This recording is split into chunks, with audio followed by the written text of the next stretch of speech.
Time doesn't just pass at Balzer Clockworks in Freeport, it takes on a life of its own. It sounds like a heartbeat to me. And each clock that's here for repairs has a unique story to tell. Oh, they do. They absolutely do have their own personality. You know, there's a lot of personalities in here. They have their own sound, their own tick, their own idiosyncrasies. But then again, so do the Balzers. 32-year-old Chris. I love what I do. I mean, I don't picture me doing anything else. His mother, Linda.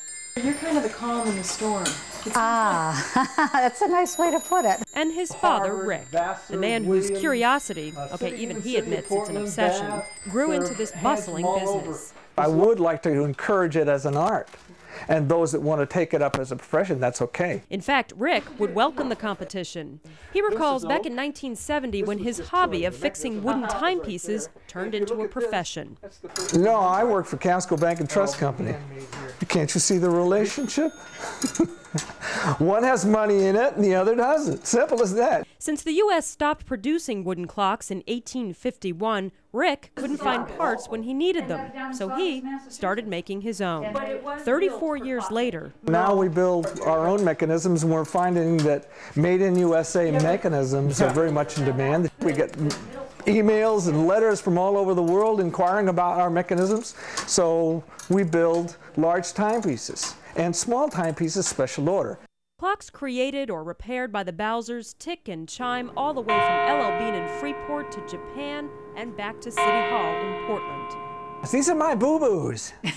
You know, these are not the ones I want to put, but they have to be posted out where all can see. Rick calmly calls this his wall of shame. Gears, hands, pendulums that didn't quite tell time right.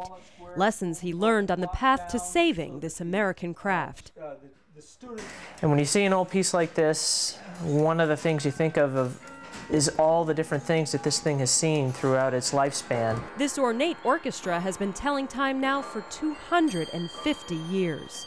And that I'm just one little tiny iota of history, because there are going to be many other people who'll see this after me. Time caught up with Chris at the tender age of 11. If I remember correctly, I think the first clock I worked on was an early Big Ben alarm clock from the teens. He is talking about the years 1911 to 1919, not his own adolescence. It is yet another moment where you realize that the Balzers operate in a time zone all of their own. It's a nice piece. Yeah, I mean, you think it's worth... Oh, unquestionably. Muzzy Barton, like most customers, heard about the Balzers from a friend. The person who referred me to them had told me that I was in for a treat. He is hoping the Balzers can piece together a period of his family's past. I don't know too much about it other than I inherited it from my father, who passed away recently. And I think the repair slip is from Philadelphia, but I don't know much more about it. My family's from Philadelphia originally, so. And it just says October 1888.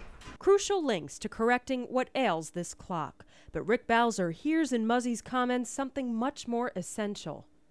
You have an antique. You don't own it. It was there before you, and it'll be here after you. So you have a responsibility while you have your hands on it. And if you can't fulfill a responsibility, then give it to somebody else. It's the same passion the Balzers have for the skills they have developed, skills they now hope someone else will take on.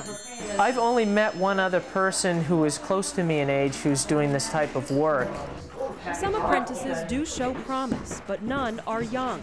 And so far, all are men. The Balzers are hoping the 9 tower clocks and counting that they've made for public places, mostly schools, will catch the attention of the next generation. There's physics in it, there's trigonometry in it, there's history galore in it, there's ratios, there's calculations, there's, name it. There's machining. Most of the kids today have been brought up on electronics. You can't really see it. You just see what the end result is.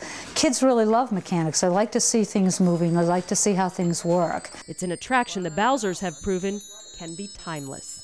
It's not something you can learn in 5 days. We're still learning. We've been in it for, 30 years or better. There's something new all the time. In Freeport, Kathleen Shannon, News Center.